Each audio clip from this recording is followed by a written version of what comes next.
Why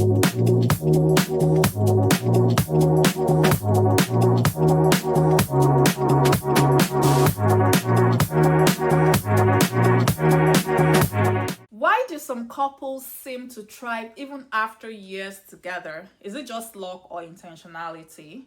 Well, we're about to explore what happy couples do differently but rarely talk about. If you are new here, I welcome you warmly. My name is Akinlotan, your favorite life coach dedicated to helping upwardly mobile business and career women bloom in all aspects of life. Today, I'm pulling back the curtain and sharing the real secrets why some couples seem happy after being together for so long. Are you ready? Okay, come with me. First things first. Why is it important to be happy in your relationship or in your marriage? My own stance on this question, or the way that I respond to this question, is the fact that we all have limited time. Life is so short. If you're spending 10, 20, 30, 40, 50, 60 years with someone, you might as well choose to be happy. The other part of happiness is that when you are happy, you glow differently, you are productive, you can thrive in other aspects of your life when you're happy in your relationship. So it's really important that couples put in the work to make sure that their relationships are thriving. However, as we know, we all constantly need to learn from one another. We need to learn from people that seem to be happy. We also need to learn from people that are unhappy. But today's topic is to explore why some couples seem to thrive even after years of being together. Maybe that's your story. I would love to learn from you as well. If you have tips that you would like to share, please feel free to drop it in the comment box as we go along. So, the first thing I would like to share about happy couples is the fact that they seem to operate from a mutual shared vision. I'll take that again. Happy couples seem to operate from a mutual shared vision, which means that they are very intentional about building their relationship. They are not just trying it as it comes, but they are thoughtful about how they are building their relationship. A practical example would be that for the woman or the man in a relationship, people typically have their vision. They have their way that they've thought about, oh, how the marriage should look like. It's always different. Sometimes the man might say, oh, I want my marriage to look like my parents' marriage, or I want my marriage to look like my neighbor's marriage, or I want my marriage to look like my mentor's marriage. The woman might say, I want my marriage to look like this celebrity that I follow on YouTube, or this celebrity that I follow on Facebook, or I want my marriage to look like a couple that I met at the store, or someone that is close to me, or even it could be, I want my marriage to look like my friend's marriage. People have different ideas of what they want their marriage to look like or their relationship to look like. But if you want to be happy in your relationship, you have to go beyond what you have thought about yourself. So the man and the woman need to come together and agree on certain things, almost like a standard operating procedure for running your relationship. Just like you run an organization, a successful organization. A successful organization does not happen by chance, it happens intentionally. It happens when people come to the table, bring different ideas, merge them together, and adopt one set of rules and regulations. Now, I know we are dealing with humans. We don't want to have rules and regulations in our relationship. But if you truly want your relationship to thrive, which I've observed from couples that seem happy, especially over time, it's that they come to the table, they bring their ideas to the table, merge them into one, and live by those rules. They talk about how they want to build their homes, how they want to raise their children, the type of life that they would live while they are working, the type of life they will live when they are retired. These things are not vague. They are mostly talked about. The wife, the husband both have a mutual understanding of how they want to run that relationship. And when each party is fully aware, when each party is fully involved, these people seem to thrive. They seem to exude happiness because everybody knows what is going on. They know where they are, they know where they are going to, and they know where they've come from. So if you want to build a happy relationship, ensure that you are building on mutual shared vision, not your parents' vision for your marriage, not your sister's vision. It is just the two of you coming together and saying, this is exactly what we want in our relationship. Another point I would like to share today is that happy couples seem to be great forgivers. Now, I know that some things run deep. When someone hurts you consistently over time, you might get to that point where you feel like, you know what, I cannot forgive this person. But if you truly want to enjoy your relationship, or you want to enjoy your marriage, and even if you want to live long, you need to learn how to embrace forgiveness in its totality. What do I mean by forgiveness in its totality? It means that you're going to look at that person and say, you know what? The best of humans is still a human. What do I mean by that? We are inherently flawed. There's no one that is perfect. That is how God made us. No matter how you try. For example, I invest in myself in terms of personal development. I read books. I learn, but I still find out that I drop the ball from time to time. So expect your spouse to drop the ball. Give that room for allowance. Just like you totally forgive your children. For those of you that have children, expect that you will have to totally forgive your spouse. Remember that in the Bible, it says that the disciples went to Jesus and they asked him, how many times should I forgive my brother? He said 70 times, 7 times. That means that that person has to offend you at least 490 times in a day before you can get to that point where you say, I can no longer forgive you. Nobody hurts you 490 times a day. Jesus was simply telling his disciples that you just have to forgive no matter the gravity of what that person does to you. To forgive, to make it easy, one strategy I would like to share is that keep a record of goodness. Because sometimes when you're upset, when your spouse upsets you, it's really hard to see the good in them. But if you keep a record of goodness, you can always go back to that record and say, oh wow, in 19 so my spouse did this great thing for me or to me. This makes me feel like, oh, this person is not totally bad. This person is not totally irredeemable. There's something good in your spouse. There was something that you saw that made you say, you know what? This is my forever baby or my lifetime baby, because there's no marriage in heaven. Anyway, if you want your relationship to thrive, if you see happy couples, it's not because they are perfect. It's not because they don't hurt each other. It's because they have chosen to forgive. So if you want your relationship to thrive, you must embrace forgiveness in its totality. Let's talk about service. Service or serving each other is also a great strategy that happy couples deploy, and it makes them thrive. What do I mean by that? When you get married to someone or when you are in a relationship, it's a partnership. It's a commitment to serve. The Bible says that he who wants to become the greatest must first become the least. That means that you must constantly seek for ways to please your spouse.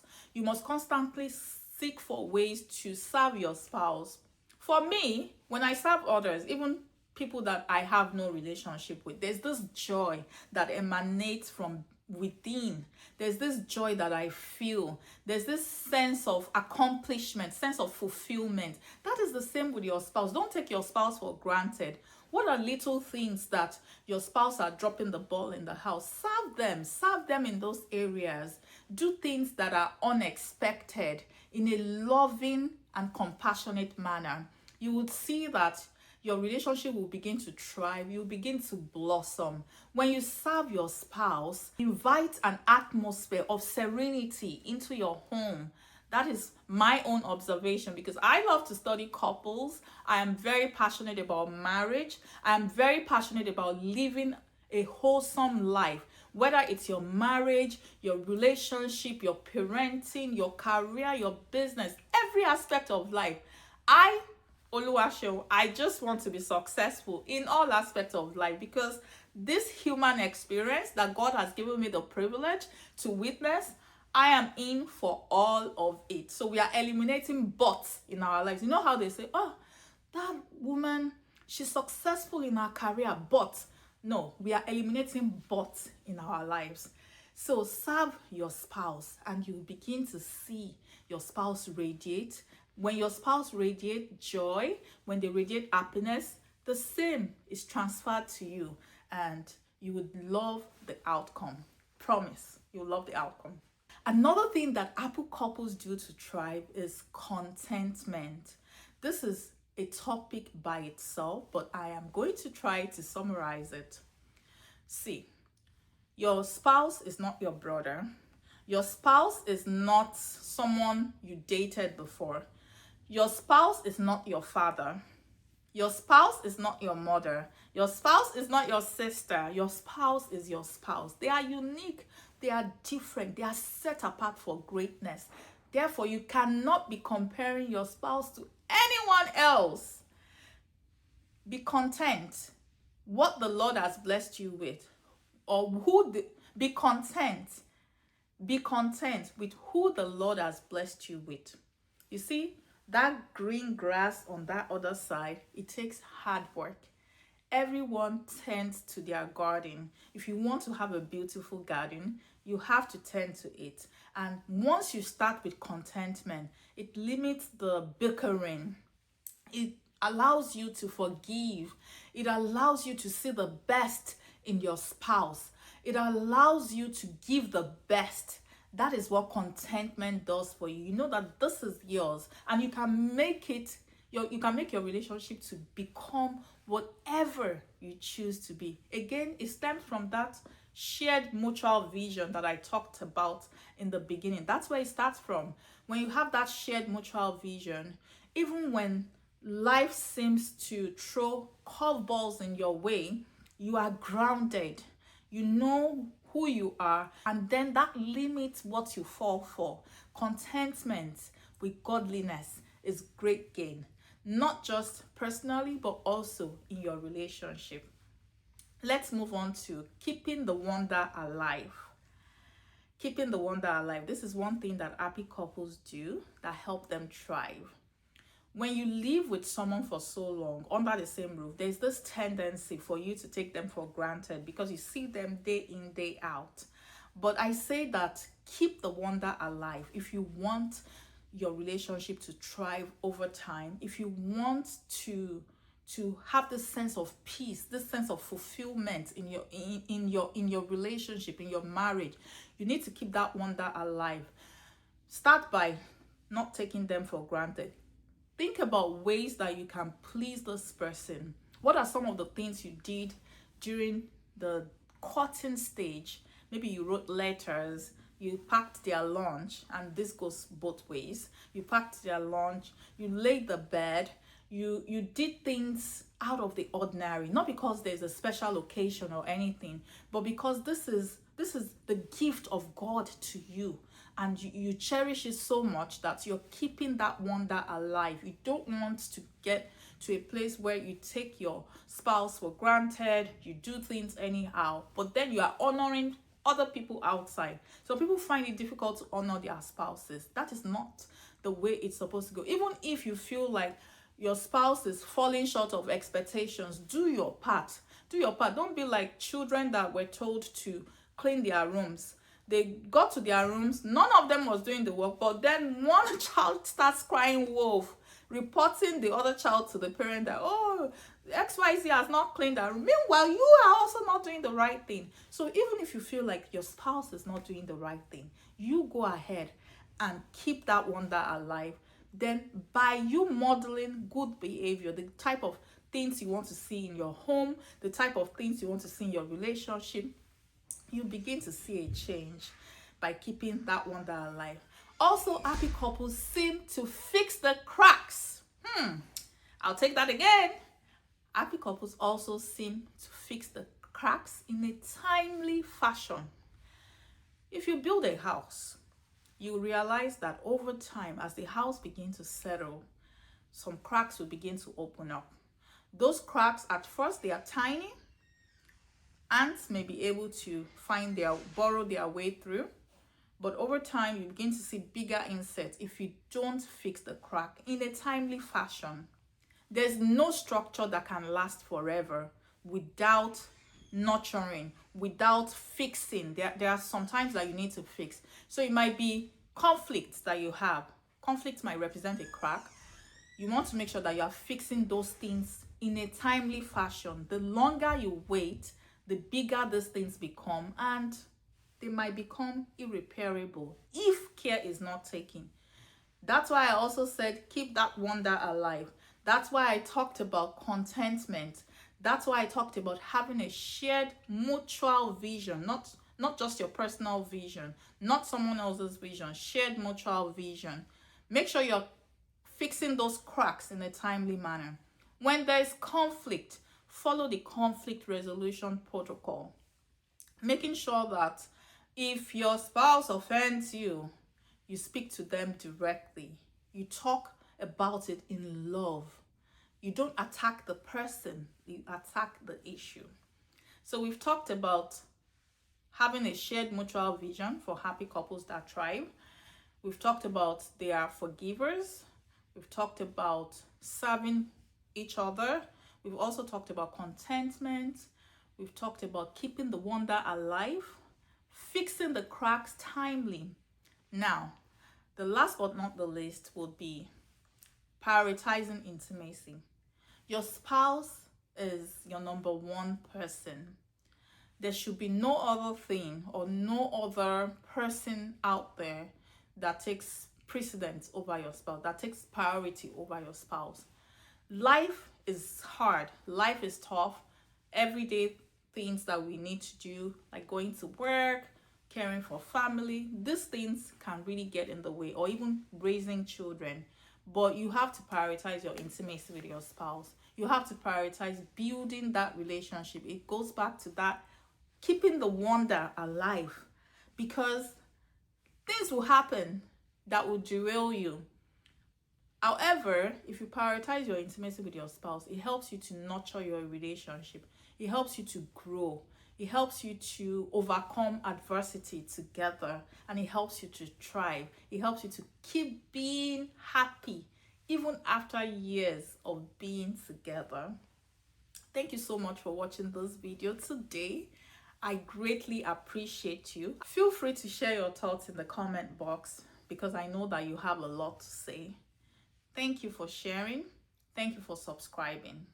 And until next time, I'll say be exceptional, be intentional, and be on point.